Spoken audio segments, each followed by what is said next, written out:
Hello everyone, welcome to study smart studio. आज हम ancient history में ब्राह्मण साम्राज्य के बारे में पढ़ेंगे। ब्राह्मण साम्राज्य में आज हम सातवाहन वंश के इतिहास को जानेंगे। इससे पहले के वीडियो में हमने शुंग वंश और कर्ण वंश के बारे में पढ़ा था। आप उस वीडियो को हमारी प्लेलिस्ट में जाकर देख सकते हैं। तो चलते हैं सेशन की ओर। सातवाहन वंश का परिचय।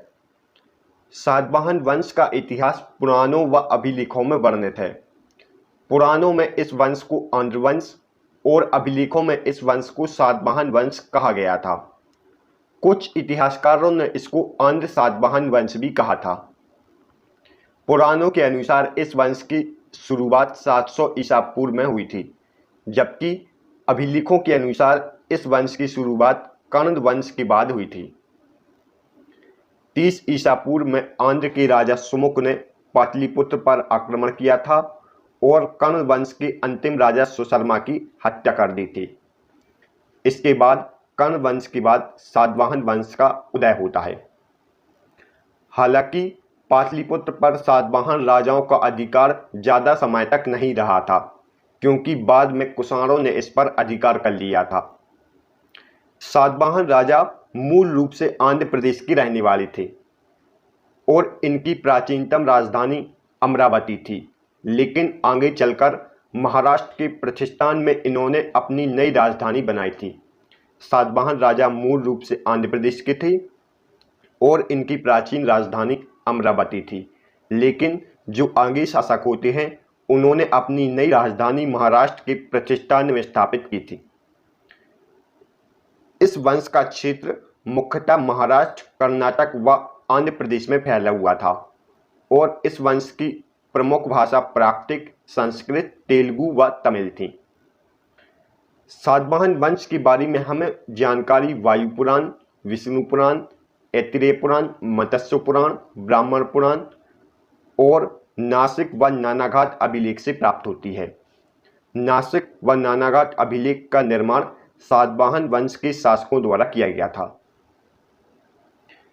यह है सातवाहन वंश के शासकों का क्रम। इन सभी को एक एक करके हम नेक्स्ट स्लाइड में पढ़ेंगे। सिमुख, पहला शासक कौन था सातवाहन वंश का? सिमुख। सातवाहन वंश का यह पहला स्वतंत्र शासक था और इसका अन्य नाम सिंधुक था। सिमुख ने 30 ईसा पूर्व में कर्ण वंश के अंतिम शासक सुशर्मा की हत्या कर दी थी और सातवाहन वंश की नींव डाली थी। इसने अपनी प्रारंभिक राजधानी अमरावती बनाई थी। अमरावती वर्तमान में आंध्र प्रदेश के गुंटूर जिले में है और आगे चलकर सातवाहन वंश के जो शासक हुए उन्होंने अपनी राजधानी प्रतिष्ठान में बनाई थी। प्रतिष्ठान महाराष्ट्र के औरंगाबाद जिले में स्थित है। सुमुख के बाद कृष्ण शासक हुआ। कृष्ण सुमुख का भाई था और इसका अन्य नाम कान था। इसने नासिक में एक गुफा का निर्माण करवाया था और नासिक कहाँ स्थित है? महाराष्ट्र में। कृष्ण का उल्लेख नासिक लेख में भी मिलता है। कृष्ण का उल्लेख नासिक अभिलेख में मिलता है। कृष्ण के बाद सातकर्णी प्रथम शासक हुआ। यह इस वंश का वास्तविक संस्थापक था और यह कृष्ण का पुत्र था। इसने दक्षिणाधिपति, पश्चिमापति और प्रतिष्ठानपति की उपाधि धारण की थी। दक्षिणाधिपति का अर्थ होता है दक्षिण का स्वामी।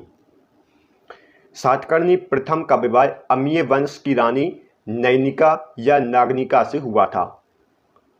सातकर्णी प्रथम ने 2 अश्वमेध यज्ञ और एक राजसूय यज्ञ करवाया था। सातकर्णी प्रथम ने 2 अश्वमेध यज्ञ और एक राजसूय यज्ञ भी करवाया था। इसकी पत्नी रानी नैनिका ने नानाघाट अभिलेख का निर्माण करवाया था। नानाघाट अभिलेख का निर्माण किसने करवाया था? रानी नैनिका ने, और यह अभिलेख महाराष्ट्र के पुणे जिले में स्थित है। इस अभिलेख में सर्वप्रथम ब्राह्मणों को भूमि दान देने का उल्लेख किया गया है। यह अभिलेख भूमि दान करने का प्रथम अभिलेखीय साक्ष्य है, इसलिए यह अभिलेख महत्वपूर्ण हो जाता है। इस अभिलेख से हमें सातकर्णी प्रथम और सातवाहन वंश के इतिहास के बारे में जानकारी मिलती है। सातकर्णी प्रथम ने अपनी राजधानी प्रतिष्ठान में स्थापित की थी। प्रतिष्ठान कहाँ है? महाराष्ट्र के औरंगाबाद जिले में। सातकर्णी प्रथम की मृत्यु के पश्चात नैनिका ने शासन की बागडोर संभाली थी, क्योंकि उस समय सातकर्णी प्रथम के पुत्र देवश्री और सतश्री अल्पवयस्क थे। इसके बाद हाल शासक हुआ। हाल ने गाथा सप्तमी ग्रंथ की रचना की। हाल ने प्राकृतिक भाषा में गाथा सप्तशती ग्रंथ की रचना की थी। इसमें हाल की प्रेम कथा वर्णित है। इसके दरबार में गुणाधर और सर्ववर्मन कवि रहते थे। गुणाधर ने बृहत कथा और सर्ववर्मन ने मातंड ग्रंथ की रचना की थी। बृहत कथा ग्रंथ की रचना किसने की थी? गुणाधर ने। इसके सेनापति का नाम विजयानंद था, जिसने श्रीलंका की विजय की थी। हाल के सेनापति का नाम विजयानंद था, जिसने श्रीलंका तक की विजय की थी। हाल का विवाह श्रीलंका की राजकुमारी लीलावती से हुआ था। हाल का विवाह श्रीलंका की राजकुमारी लीलावती से हुआ था। जितना मैंने हाईलाइट किया है उतना आपको याद रखना है। इसके बाद गौतमी पुत्र सातकर्णी शासक हुआ। इसका शासनकाल 106 से 130 ईस्वी के मध्य में था। गौतमी पुत्र सातकर्णी ने महाराज, राजराज और स्वामी की उपाधि धारण की थी और अभिलेखों में इसे त्रिसमुद्र तोय पिता वाहन कहा गया था। त्रिसमुद्र तोय पिता वाहन का अर्थ होता है कि इसने तीनों समुद्रों का पानी पिया था। गौतमी पुत्र सातकर्णी ने वेणकटक नगर की स्थापना की थी। इसने बौद्ध भिक्षुओं को एक करंजक ग्राम दान में दिया था और अचकालकीय नामक क्षेत्र को इसने कर मुक्त कर दिया था। अचकालकीय नामक क्षेत्र को इसने बौद्ध भिक्षुओं के लिए कर मुक्त कर दिया था। इसने शक राजा नहपान को पराजित किया था। नहपान एक शक्तिशाली शक राजा था, जिसे गौतमी पुत्र सातकर्णी ने पराजित किया था और सातवाहन वंश की प्रतिष्ठा पुनः स्थापित की थी। इसी के समकालीन नागार्जुन थे। नागार्जुन गौतमी पुत्र सातकर्णी के समकालीन थे और नागार्जुन शून्यवाद के संस्थापक माने जाते हैं। इसके बाद वशिष्ठी पुत्र पुलवामी शासक हुए। यह गौतमी पुत्र सातकर्णी का पुत्र था। पुराणों में इसे पुलुमा सातकर्णी के नाम से जाना जाता है और इसने नगरस्वामी और दक्षिणा पथेश्वर की उपाधि धारण की थी। वशिष्ठी पुत्र पुलवामी ने संपूर्ण आंध्र प्रदेश की विजय की थी। विजय के बाद इसे प्रथम आंध्र सम्राट कहा गया था। संपूर्ण आंध्र प्रदेश की विजय के बाद वशिष्ठी पुत्र पुलवामी को प्रथम आंध्र सम्राट कहा गया था। इसने नवलगढ़ नामक नगर को भी बसाया था। वशिष्ठी पुत्र पुलवामी ने अमरावती के बौद्ध स्तूप का पुनर्निर्माण करवाया था और उसके चारों ओर पाषाण वेदिकाओं का निर्माण करवाया था। इसके बाद यज्ञश्री सातकर्णी शासक हुआ। यह इस वंश का अंतिम महत्वपूर्ण शासक था। यज्ञश्री सातकर्णी को जल यात्रा का प्रेमी कहा जाता था, क्योंकि इसके सिक्कों पर जहाज का चित्र बना हुआ था। यज्ञश्री सातकर्णी के बाद सातवाहन वंश का पतन प्रारंभ हो गया था। इतिहासकार पुलवामी चतुर्थ को इस वंश का अंतिम शासक मानते हैं। इतिहासकार हैं जो पुलवामी चतुर्थ को इस वंश का अंतिम शासक मानते हैं और इस वंश का पतन यज्ञश्री सातकर्णी के शासनकाल में प्रारंभ हो गया था। सातवाहन वंश के बाद वाकाटक वंश का उदय हुआ था। सातवाहन वंश के बाद दक्षिण में वाकाटक वंश का उदय होता है। अब हम सातवाहन वंश की संस्कृति व कला के बारे में देख लेते हैं। सातवाहन वंश की राजकीय भाषा प्राकृत थी और इनकी लिपि ब्राह्मी थी। सभी सातवाहन शासक ब्राह्मण थे, जिसका वर्णन अभिलेख में किया गया है। सातवाहन वंश की मुद्रा चांदी,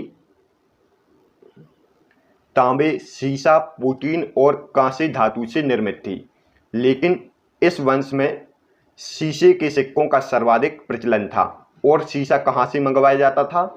सीसा रोम से आयात किया जाता था। इस समय तांबे व चांदी के सिक्कों को कांसार्पण और सोने के सिक्कों को स्वर्ण कहा जाता था।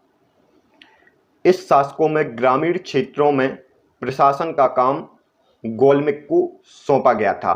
सातवाहन शासकों ने ग्रामीण क्षेत्रों में प्रशासन का काम गोलमिक को सौंपा था। गोलमिक एक सैनिक टुकड़ी का प्रधान था। इस सैनिक टुकड़ी में 9 रथ, 9 हाथी, 25 घोड़े और 45 पैदल सैनिक होते थे। सातवाहन वंश के काल में ही कार्ले का चैत्य, अमरावती कला का विकास और अजंता व एलोरा की गुफाओं का निर्माण हुआ था। सातवाहन वंश के काल में आंध्र प्रदेश कपास के लिए प्रसिद्ध था। आंध्र प्रदेश सातवाहन वंश के काल में किसके लिए प्रसिद्ध था? कपास के लिए। सभी सातवाहन शासक दक्षिणापथ के स्वामी कहे जाते थे।